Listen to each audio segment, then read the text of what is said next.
வீட்டுல பரக்கத்து உண்டாகணும்.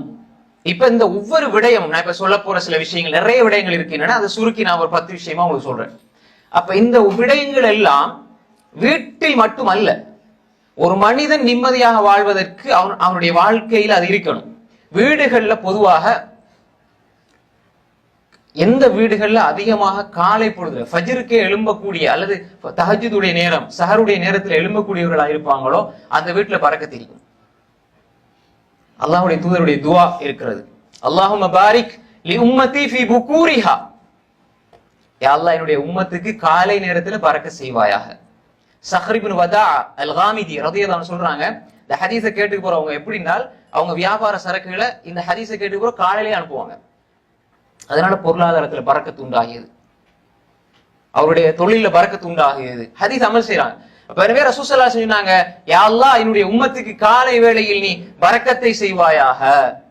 அப்ப காலையில் எழும்பணும். காலையில் எழும்பி என்ன செய்யறது? காலையில் எழும்பி டீ குடிக்கிறதா? குடிக்கத்தான் வேணும். ஃபஜ்ர் தொழக்கூடியவர்களா இருக்கணும். காலையில் எழும்பி பரக்கத்து கிடைக்கும். மசாலா டீ குடிச்சு போட்டு நல்லா திரும்ப படுப்போம். நிறைய பேர் என்ன செய்யறா, இந்த சஹர் எல்லாம் இரவு முழுக்க வணங்குவாங்க, சுபு தொழ மாட்டாங்க. சுபுவுடைய தொழுகை அதுக்கு முன்னால உள்ள அந்த நேரம், மொபைல் அஸ்ஹாரிஹும் யஸ்தக்ஃபிரூன், சஹருடைய நேரம். சஹருடைய நேரம் சாப்பிடுறது மட்டும் அல்ல, இஸ்திக்ஃபார் செய்யணும். குறைஞ்சது அஸ்தக்ஃபிருல்லாஹ்னு ஒரு வார்த்தையா சொல்லுங்க. அப்ப அந்த வசனத்துக்குள்ள நீங்க வந்துருவீங்க. நல்ல மனிதர்களை பத்தி எல்லாம் சொல்லும் பொழுது, முத்தகீன்கள் முஃமினீன்கள் நல்ல மனிதர்களை பத்தி சொல்லும் பொழுது வபில் அஸ்ஹாரிஹும் யஸ்தக்ஃபிரூன், சஹருடைய நேரத்தில் இஸ்திக்ஃபார் செய்வார்கள். அப்ப எனவே அந்த காலை நேரத்துல இது மாப்பா எழும்புறது 6 மணிக்கு, உம்மா எழும்புறது 7 மணிக்கு, மகன் எழும்புறது 8 மணிக்கு, அப்ப 10 மணி வரைக்கும் வீட்டுல எல்லாருமே படுத்து உறங்கிட்டு இருந்தா அந்த வீட்டுல முசீபத்து, சைத்தான் வந்து ஒவ்வொரு காதா என்ன செய்வான், சிறுநீர் கழிச்சிட்டு போவான். அப்ப எல்லா பப்ளிக் டாய்லெட்டா இருக்கும் வீடு. அப்படித்தானே? ஹதீஸை வச்சு நான் சொல்றேன். எந்த மனிதன் தொலை இல்லையோ, ஒழுசை இல்லையோ, துவா ஓதை இல்லையோ, காலை நேரத்து எழுப்ப இல்லையோ, அப்ப சைத்தான் வந்து சிறுநீர் கழிக்கிறான். அன்புக்குரிய சகோதரர்களே, அப்ப எங்களுடைய வீட்டுல அப்ப நாங்க பரக்கத்தை ஏற்படுத்தணும் சொன்னால் நாங்க எப்படி என்ன அமல்களை கொண்டு வரணும்? காலையில் நம்ம நேரத்தோட எழும்பக்கூடியவர்களா இருக்கணும், தொழக்கூடியவர்களாக. தொழுகைய காலையில எங்களுடைய வீட்டுல நம்ம தொழுகைய சுபஹாவை கொண்டு ஆரம்பிப்புமா இருந்தா அப்ப அல்லாஹ்வுடைய பாதுகாப்புல எல்லாரும் வந்துருவாங்க. அதனால ரசூல் ஸல்லல்லாஹு அலைஹி வஸல்லம் சொன்னாங்க, அல்லாஹும்ம பாரிக் லி உம்மதி ஃபீ புகூரிஹா, என்னுடைய உம்மத்துக்கு அல்லாஹ் காலை நேரத்துல பரக்கத் செய்வாயாக. இந்த செய்தி ஒரு 40 ஹதீஸ் கிரந்தத்துல வருது, இந்த நான் சொன்னது ஹதீஸ். அன்புக்குரிய சகோதரர்களே, எனவே எங்களுடைய வீட்டுல அந்த நிலையை உருவாக்க வேண்டும். அதே மாதிரி தான் குடும்ப உறவுகளை சீர் செய்து கொள்ள வேண்டும். எங்களோட உம்மா பாப்பா உறவினர்கள், எங்களோட குடும்ப உறவினர்கள் அவங்களோடு சேர்ந்து வாழ்வதன் மூலமாக ரசூல் ஸல்லல்லாஹு அலைஹி வஸல்லம் சொன்னாங்க, மன் அஹப்ப யுப்ஸத லஹு ஃபீ ரிஸ்கிஹி அவ் யுன்ஸஅல ஃபீ அத்ரி ஃபல்யஸில் ரஹிமா, யாருடைய ரிஸ்கில பரக்கத் உண்டாகணுமோ, யாருடைய ஆயுள் நீடிக்க வேண்டுமோ, அப்படி யார் விரும்பினால் அவர் குடும்ப உறவை சேர்ந்து வாழட்டும். அப்ப எனவே நாம் முதலாவது எங்களுடைய தாய் தந்தை ஏனைய எங்களுடைய உறவினர்கள் எல்லோரோடும், அவங்க சிலவங்களோடு நம்ம எவ்வளவுதான் சேர்ந்து வாழ்ந்தாலும் அவங்க நம்மளோட சேர மாட்டாங்க. அப்ப நாங்க வெறுப்பு ஏற்படுத்தக்கூடாது. எங்களோட உள்ளத்துல அவங்கள பத்தி வெறுப்பு இருக்கக்கூடாது. நீங்க வெறுத்தீங்கன்னா உங்களுக்கு தான் பாதிப்பு. அவங்க வந்து உங்களை புறக்கணிக்கிறதுனால அவங்க அதனுடைய விளைவு அவங்க அனுபவித்துக் கொண்டுதான் இருப்பாங்க. ஆனா அவங்க காட்டிக்கொள்ள மாட்டாங்க. நிறைய பேர் வந்து நான் நல்லா இருக்கிறேன்னு காட்டத்தான் முயற்சி செய்யறாங்களே தவிர நல்லா இருக்கணும்னு முயற்சி செய்யல. புரியுதா உங்களுக்கு? நல்லா இருக்கிறேன்னு காட்டுவாங்க, ஆனா அவங்க நிச்சயமா நல்லா இருக்க மாட்டாங்க. நல்ல எல்லாம் நாங்க எல்லாம் நல்ல சந்தோஷமா இருக்கிறோம். சந்தோஷமா இருக்கிறவங்க எப்பயுமே நான் சந்தோஷமா இருக்கிறேன்னு சொல்ல மாட்டாங்க, சொல்ல வேண்டிய அவசியம் கிடையாது. அப்ப என்ன நல்லா புரிஞ்சு கொள்ளணும், நீங்க குடும்ப உறவை சேர்ந்து வாழுங்க. அவங்க வெட்டினாலும் சரி, அவங்க சேர்றாங்க நாங்க சேர்றது அல்ல உறவு. அவங்க வெட்டினாலும் அஸ்ஸலாமு அலைக்கும். இந்த இடத்துல நான் வந்து என்னுடைய இமேஜோ அல்லது நான் பெரிய ஆள் என்ற எண்ணம் வர தேவையில்லை. ரசூல் ஸல்லல்லாஹு அலைஹி வஸல்லம் நான் செஞ்சு போறேன், அவ்வளவுதான். அன்புக்குரிய சகோதரர்களே, அதே மாதிரி தான் சதகா. ரசூல் ஸல்லல்லாஹு அலைஹி வஸல்லம் சொன்னாங்க, ஒரு மலக்கு காலையில் இறங்குறார். 2 மலக்கு வருவாங்க. எப்படி சொல்றாங்கடா, புகாரில் வரக்கூடிய செய்தி, அல்லாஹும்ம அதி முன்ஃபிகன் ஹலஃபா. இன்னொரு மலக்கு சொல்றாரு, அல்லாஹும்ம அதி மும்சிகன் தலஃபா. எப்படின்னா, யா அல்லாஹ் யாரெல்லாம் உனக்கா வேண்டி செலவழிக்கிறாங்களோ அவருக்கு அதுக்கு பிரதிபாரத்தை கொடு யா அல்லாஹ். செலவழிக்க கூட்டிட்டு போகும். யாரெல்லாம் கொடுக்காம வச்சுக்கிட்டு இருக்கிறாங்களோ அவங்களுக்கு அழிவை ஏற்படுத்தி யா அல்லாஹ். அப்ப ஒரு நாளையில எங்களோட குடும்பத்துல சதக்கா செய்யற நிலை உண்டாகி கொள்ளணும். நாங்க எங்களால அண்டை வீட்டார்கள் இருப்பாங்க, தெரிஞ்ச நண்பர்கள் இருப்பாங்க. ஒவ்வொரு நாளும் நான் தர்மத்தை ரூபாயோ எவ்வளவு எனக்கு முடியும், 10 ரூபாயோ 50 ரூபாயோ ஒவ்வொருடைய சக்தி கேட்ப நான் ஒவ்வொரு நாளும் எப்படியாவது யாருக்காவது தர்மம் செய்கின்ற எண்ணத்தை உருவாக்கி கொள்ளுங்க. எங்களோட வசதி கேட்ப சிலவங்க தேவை இருக்கும், அவங்க கேட்க மாட்டாங்க, அவங்களுக்கு பக்கத்துல இருப்பாங்க.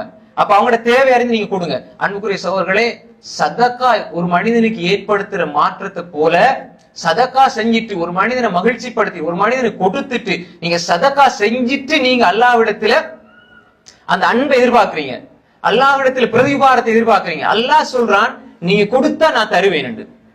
அது எப்படி அல்லாஹ் தருவான்? நீங்க 10 ரூபா கொடுத்தா அல்லாஹ் 10 ரூபா தருவான் இல்ல, அது அல்லாஹ் பன்மடங்காக அல்லாஹ் ஆக்கி தருவான். எனவே அந்த உணர்வை நாங்க ஏற்படுத்தினா எங்கட வீட்டுல இருக்கிறவங்களோட அந்த சதக்காட உணர்வு வந்துருச்சுன்னு சொன்னா அன்புக்குரிய சகோதரர்களே, அந்த வீட்டில் அல்லாஹ்வுடைய பரக்கத்து கிடைக்கும். நீங்க 10 ரூபாய் கொடுத்தா 100 ரூபாயோ அல்லது 700 ரூபாயோ அல்லது 1000மோ 2000மோ அல்லாஹ் நிச்சயமா கொடுத்து கொண்டே இருப்பான். இது அல்லாஹ்வுடைய வாதம். அப்ப எனவே சதக்காவுடைய அந்த எண்ணத்தை, அந்த சதக்கா என்ற உணர்வை, குறிப்பாக இரகசிய தர்மம், பரசியமாக 4 பேர் பாக்குறது கொடுக்கறது தப்பு கிடையாது. அவர் இதன் மூலமாக 4 பேர் இன்னும் பல பேர் உதவி செய்யணும், அது தப்பு கிடையாது. அது அவருக்கும் அல்லாஹ்வுக்கும் சம்பந்தப்பட்ட விஷயம், இஹ்லாஸுக்கு. ஆனா ஒரு மனிதர் ரகசியமா கொடுக்கறது தானே, நாளை மர்மையுடைய தினத்திலே அல்லாஹ் அரசுடைய நிழலை கொடுப்பான், அரசுடைய நிழல் நிச்சயமாக கொடுப்பான்.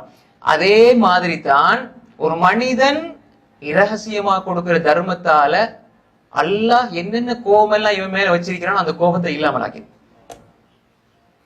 இரகசியமா நீங்க ஒரு ஆளுக்கு தர்மம் செஞ்சுட்டு நீங்க என்னமோ எல்லாம் வேலை செஞ்சிருப்பீங்க, தப்பு தவறு எல்லாரும் நீங்க எல்லாரும். ஆனா ஒரு மனிதனுக்கு நீங்க இரகசியமா தர்மம் செய்வீங்க, அவர் ஒருவேளை நல்ல மனிதராக அவரும் துவா கேட்கிறா மலக்கு ஆமீன் சொல்லுவார், அவருடைய துவாக்கு. அதே நேரம் நீங்க அல்லாஹ் உங்கள் மீது கோபத்தோட இருந்தால்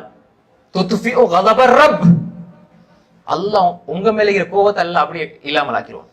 அந்த சதக்கா அப்படி அதை அணைச்சிருமாண்டாங்க. இப்ப நெருப்புக்கு மேல தண்ணி ஊதுனா எப்படி நெருப்பு இல்லாம போமோ, அல்லாஹ்வோட கோபத்தை அந்த இரகசிய தர்மம் அணைத்துடும் என்று ஸல்லல்லாஹு அலைஹி வஸல்லம் சொன்னார்கள். அதே மாதிரி தான் நீங்க வீட்டுக்குள்ள நுழைஞ்சால் ஃபைதா தகல்தும் பியூதன் ஃபஸல்லிமு அலா அன்ஃபுஸிகும் தஹியத்தன் மின் இன்தில்லாஹி முபாரக்கத்தன் தய்யிபா. நீங்க வீட்டுக்குள்ள நுழையும் போது சலாம் சொல்லிட்டு போங்க, அது பரக்கத் என்று அல்லாஹ் குர்ஆன்ல சொல்றான். எப்பொழுதுமே வீட்டுக்குள்ள போறனா எப்படி போகணும்? பிஸ்மில்லா அஸ்ஸலாமு அலைக்கும் வரஹ்மத்துல்லாஹி வபரகாத்துஹு.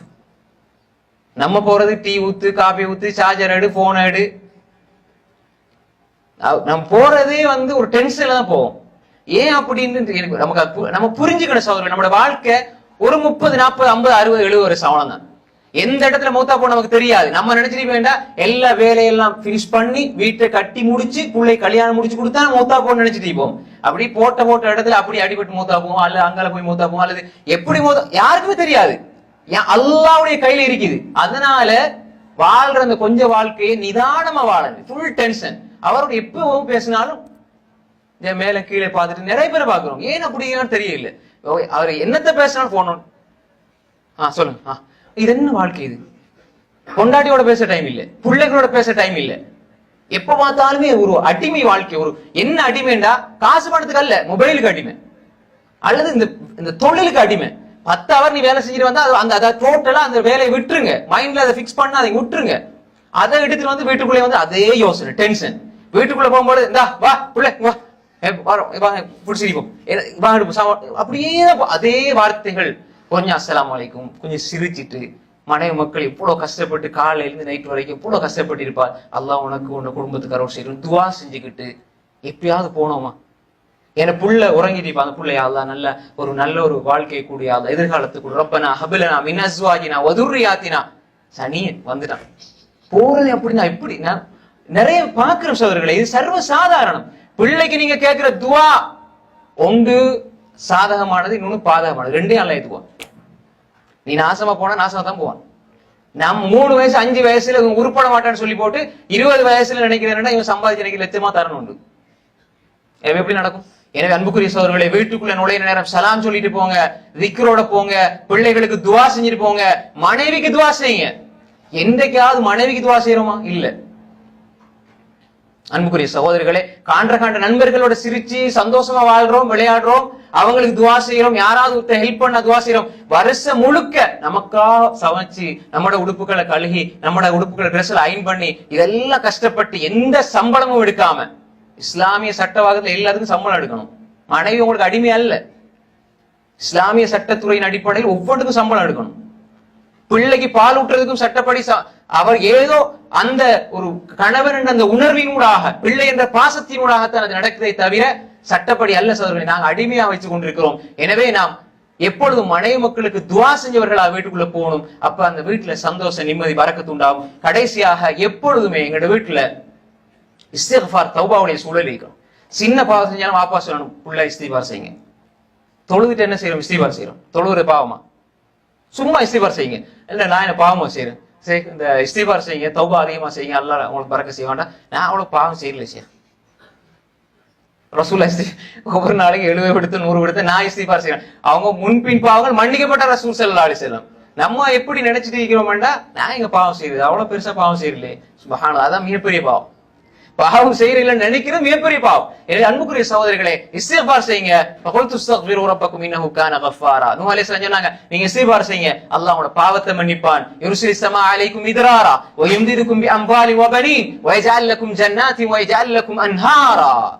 அப்ப அல்லாஹ் என்ன செய்றான்? நீங்க இஸ்திக்ஃபாருடைய சூழலை வீட்டுல உருவாக்குனா அல்லாஹ் உங்களோட பாவத்தை மன்னிப்பான். யுர்சிலிஸ் ஸமா அலைக்கும் மித்ராரா, வானத்துல இருந்து மழை கொட்டும். வயந்துக்கும் அம்வால், உங்களுக்கு எல்லாம் பொருளாதாரம் தருவான். வபனீன், பிள்ளைகளை தருவான். பிள்ளையிலே இஸ்திக்ஃபார் செய்யுங்க.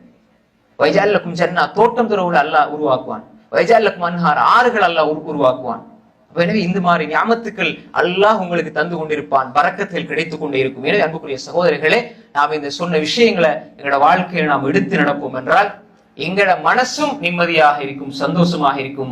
பரக்கத்துகள் நிறைய பெற்ற மனசாக எங்களோட மனசு இருக்கும். அந்த மனசு எங்களோட குடும்பத்துல ஒவ்வொருத்தருக்கும் வரணும். நான் ஒரு சுவையான ஒன்று சுவைக்கிறேன், என் மனைவி சுவைக்கணும்னு நான் நினைக்கிறோம். அதே அந்த இன்பம் இபாதத்துல கிடைக்குதுன்னா ஏன் இந்த புள்ள அந்த இபாதத்துல இன்பத்தை சுவைக்க கூடாது? எனவே நீங்கள் பெற வேண்டும். அந்த இன்பத்தை நீங்கள் உங்களது குடும்பத்துக்கும் உறவுகளுக்கும் பகிர்ந்தளிக்க வேண்டும். வீடு எப்படி சொர்க்கம் நமக்கு ஒரு அருள் நிறைந்த வீடாக சுவர்க்கம் இருக்கிறதோ, அந்த வீட்டில் நாம் வசிப்பதற்கு எம்முடைய வீடுகள் உதவி புரிய வேண்டும். இந்த வீடுகளை சுவர்க்கத்து வீடுகளாக, சுவர்க்கத்தினுடைய இன்பங்கள் நிறைந்ததாக, அதை நோக்கி செல்லுகின்ற ஒரு வீடாக எங்களோட வீட்டை மாத்தினால் அதே வீடும் அதே வீட்டில் இருப்பவர்களும் நாளை மறுமையில் சந்தோஷமாக சுவர்க்கத்து வீடை பெற்றுக்கொள்ள முடியும். ஃபிரௌனுடைய மனைவி கேட்டார்கள், ரப்பி பினி இந்தக பைத்தன் ஃபில் ஜன்னா, உன்னிடத்தில் யாழ் ஒரு வீட்டை தா.